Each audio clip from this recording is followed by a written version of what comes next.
नमस्कार दर्शक बंधु आपण मानक मो चैनल को स्वागत।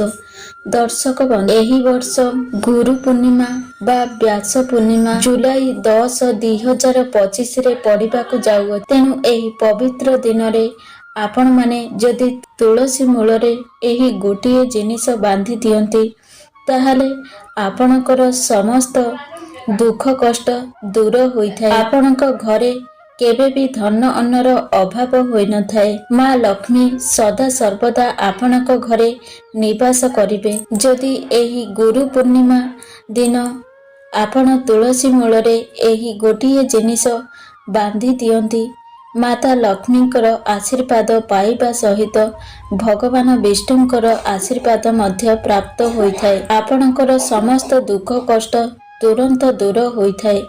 तेबे दर्शक बंधु आसंतु जानिबा गुरु पूर्णिमा दिन तुलसी गछ मूलरे केउं जिनिस बांधिबा द्वारा समस्त दुख कष्ट दूर होइथाय एवं समस्त कष्टरू मुक्ति मिलिथाय। तेबे दर्शक बंधु आसंतु जानिबा ता पूर्वरु आपण मानकु अनुरोध भिडियोटी को शेष पर्यंत देखंतु एवं आम चैनल को सब्सक्राइब करंतु एवं कमेंट सेक्शन रे जय मां लक्ष्मी निश्चय लिखंतु। दर्शक बंधु केवल भारत रे नुहे दुनियार अनेक स्थान रे तुलसी को पवित्र दृष्टि रे देखा जाइथाय। अनेक औषधीय गुण रे भरपूर होई रहिथाय तुलसी। अनेक धार्मिक अनुष्ठान तथा तांत्रिक प्रयोग रे एहार उपयोगी करा जाइथाय। पुराण रे तुलसी को भगवान विष्णुଙ୍କର पत्नी भावरे गौरव मिलिଅछि।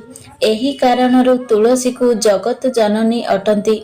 तुलसी को अमृतर प्रतिरूप बोली कुहाଯାଏ। ଯେଉଁଠାରେ तुलसी गछ ଲାଗିଥାଏ ସେଠି ब्रह्मा विष्णु एवं शंकर एही त्रिदेवଙ୍କର ବାସ ହୋଇଥାଏ। तुलसी पूजा କରିବା ଦ୍ୱାରା महापापक नष्ट होइଥାଏ। जेमिति सूर्य उदय परे अंधकार नष्ट होई जाइଥାଏ।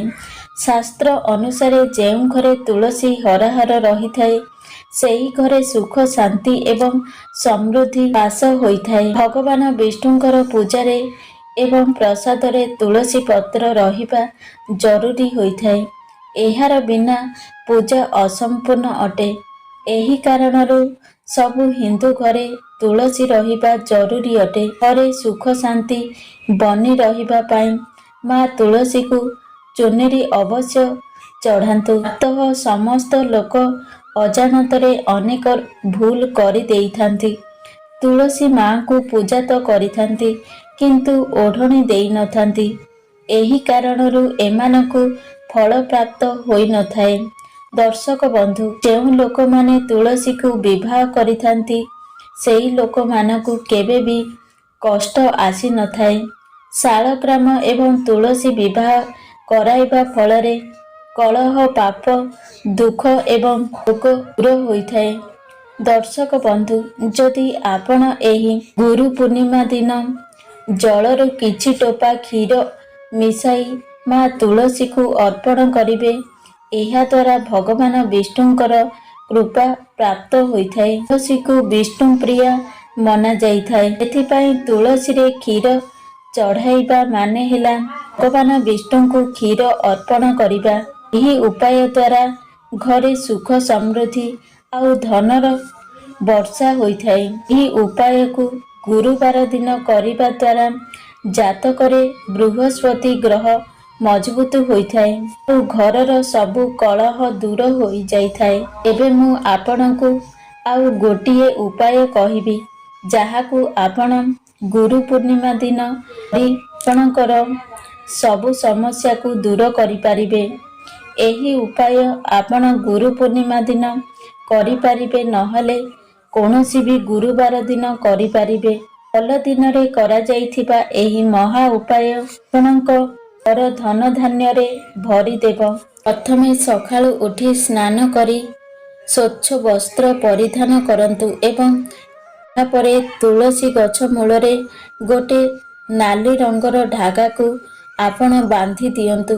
तापरे आपणकु गोटिए माटी हांडी आनिबार अछि। सेथिरे आपणकु चाउल भरी करी रखिबार अछि। चाउल उपरे सिंदूर 1 टंका कॉइन आउ 3टी तुलसी पत्र ପକାଇ ଦେବେ ସେଇ ମାଟି ହାଣ୍ଡିରେ, ଚୁନିରି ଘୋଡ଼ାଇ ଦେବେ। ଏହି ସବୁ ଜିନିଷକୁ ନେଇ ଆପଣ ମା ଲକ୍ଷ୍ମୀଙ୍କ ପାଖକୁ ଯିବେ ଆଉ ନିବେଦନ କରି କହିବେ, ହେ ମା ଲକ୍ଷ୍ମୀ, ମୋ ଜୀବନରେ ଧନର କମିକୁ ଦୂର କରିଦିଅନ୍ତୁ। ଆପଣଙ୍କ ଆଶୀର୍ବାଦ ମୋ ଉପରେ ଥାଉ, ମୋ ପରିବାର ଉପରେ ସଦା ସର୍ବଦା ବନେଇ ରଖନ୍ତୁ। ଦର୍ଶକ ବନ୍ଧୁ, କୁହାଯାଏ କି ମା ଲକ୍ଷ୍ମୀ ହିଁ ତୁଳସୀର ଦ୍ୱିତୀୟ ରୂପ ଅଟନ୍ତି। ଯଦି ଆପଣ ଲକ୍ଷ୍ମୀକୁ ପ୍ରସନ୍ନ କରିଦେଲେ, ଆପଣଙ୍କ ଜୀବନରେ କେବେ ବି ଟଙ୍କାର କମି ହେବ ନାହିଁ। ଏହି ଉପାୟକୁ ଆପଣ ଗୁରୁ ପୂର୍ଣ୍ଣିମା ଦିନ ଅବଶ୍ୟ କରନ୍ତୁ। ଦେଖିବେ ପୁରା ବର୍ଷ ଆପଣଙ୍କର ଘରେ କେବେ ବି ଧନ ଅନ୍ନର ଅଭାବ ହେବ ନାହିଁ। ମାଟି ହାଣ୍ଡିକୁ ଆପଣ ଆପଣଙ୍କ ଧନ ରଖୁଥିବା ସ୍ଥାନରେ ରଖିଦିଅନ୍ତୁ।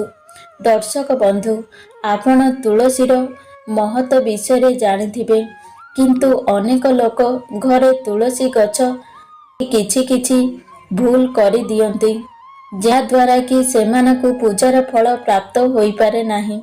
ଯଦି ଆପଣଙ୍କ ଘରେ ଗୋଟିଏରୁ ଅଧିକ ତୁଳସୀ ଗଛ ଅଛି, ଆପଣ ଆପଣଙ୍କ ପଡ଼ୋଶୀକୁ ଦେଇପାରିବେ। ଶାସ୍ତ୍ରରେ କୁହାଯାଇଛି, ଯଦି ଘରେ ଗୋଟିଏରୁ ଅଧିକ ତୁଳସୀ ଗଛ ହୁଏ ତ ବହୁତ ଶୁଭ ହୋଇଥାଏ। ସହ ମା ଲକ୍ଷ୍ମୀ ଆସିବାର ସଂକେତ ଅଟେ। ଦେବୀ ଲକ୍ଷ୍ମୀ ଆପଣଙ୍କ ଉପରେ ବହୁତ ଖୁସି ଅଛନ୍ତି। ତୁଳସୀ ଗଛକୁ ବିଷମ ସଂଖ୍ୟାରେ ରଖିବା ଉଚିତ ଅଟେ, ଯେମିତିକି 3, 5 ଏବଂ 7। ପାଖରେ କେବେ ବି ଶିବଲିଙ୍ଗ ରଖିବେ ନାହିଁ ଏବଂ ଗଣେଶଙ୍କର ପ୍ରତିମୂର୍ତ୍ତି ରଖିବେ ନାହିଁ। ଏହା ବିନାଶର କାରଣ ହୋଇଥାଏ। ନିଶ୍ଚିତ ଭାବରେ ତୁଳସୀରେ ଦୀପ ଜଳାଇଲେ ପୁଣ୍ୟଫଳ ପ୍ରାପ୍ତ ହୋଇଥାଏ। ବନ୍ଧୁ, ଶାସ୍ତ୍ରରେ କୁହାଯାଇଛି କି ମା ତୁଳସୀଙ୍କର ଆଶୀର୍ବାଦ ପାଇବା ସହିତ ମା ଲକ୍ଷ୍ମୀଙ୍କର ଆଶୀର୍ବାଦ ପାଇବାକୁ ଚାହୁଁଥିଲେ ତୁଳସୀ ଗଛ ପାଖରେ କଦଳୀ ଗଛ ଅବଶ୍ୟ ଲଗାନ୍ତୁ। ଏହାକୁ ସର୍ବଶ୍ରେଷ୍ଠ ଏବଂ ମଙ୍ଗଳକାରୀ ମନାଯାଏ। ମା ଲକ୍ଷ୍ମୀଙ୍କ ସହିତ ଭଗବାନଙ୍କର କୃପା ମଧ୍ୟ ମିଳିଥାଏ। ଘରେ ତୁଳସୀ ପାଖରେ ଏହି 3ଟି ଜିନିଷ ରଖାଯାଇ ନଥାଏ, ସେହି ଘରୁ ଲକ୍ଷ୍ମୀ କୋଷେ ଦୂରରେ ରହିଥାନ୍ତି ଏବଂ ମା ବି କ୍ରୋଧିତ ହୋଇଥାନ୍ତି। ଆପଣ ଯେଉଁ କାର୍ଯ୍ୟ କରିବେ ସେଥିରେ ସଫଳତା ମିଳିବ ନାହିଁ। ତୁଳସୀ ଗଛ ପାଖରେ ଶାଳଗ୍ରାମ ଅବଶ୍ୟ ରଖନ୍ତୁ। ତ ଖରାପ ସମୟ ଆପଣଙ୍କ ଘେରିଦେବ। ଶାଳଗ୍ରାମ ଭଗବାନ ବିଷ୍ଣୁଙ୍କର ନିରାକାର ମନାଯାଏ। ଯେଉଁ ଘରେ ତୁଳସୀ ଶାଳଗ୍ରାମକୁ ରଖାଯାଇଥାଏ, ମା ଲକ୍ଷ୍ମୀଙ୍କ ସହିତ ଭଗବାନ ବିଷ୍ଣୁଙ୍କର କୃପା ମଧ୍ୟ ପ୍ରାପ୍ତ ହୋଇଥାଏ। ବନ୍ଧୁ, ମନେ ରଖନ୍ତୁ, ରବିବାର ଦିନ ତୁଳସୀ ପତ୍ର ତୋଳନ୍ତୁ ନାହିଁ କି ରବିବାର ଦିନ ତୁଳସୀ ଗଛରେ ଜଳ ଚଢ଼ାନ୍ତୁ ନାହିଁ। ଅନ୍ୟ ବାରମାନଙ୍କରେ ତୁଳସୀ ଗଛରେ ଜଳ ଚଢ଼ାନ୍ତୁ, କିନ୍ତୁ ରବିବାରରେ ହେଲେ ଜଳ ଚଢ଼ାନ୍ତୁ ନାହିଁ। ତା ସମୟରେ ଗୋଟିଏ ଦୀପ ତୁଳସୀ ମୂଳରେ ଅବଶ୍ୟ ଜଳାନ୍ତୁ। ମହିଳା ସ୍ନାନ କରି ନିଜର କେଶକୁ ନ ବାନ୍ଧି ଗଛରେ ଜଳ ଚଢ଼ାଇଥାନ୍ତି। ଏମିତି କରିବା ଅଶୁଭ ହୋଇଥାଏ।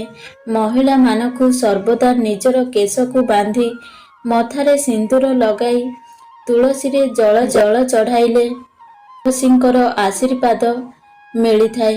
ଦର୍ଶକ ବନ୍ଧୁ, ଗୁରୁ ପୂର୍ଣ୍ଣିମା ଦିନ ଏହି ସବୁ ଉପାୟ କରିବା ଦ୍ୱାରା ମା ଲକ୍ଷ୍ମୀଙ୍କର ଆଶୀର୍ବାଦ ମିଳିଥାଏ।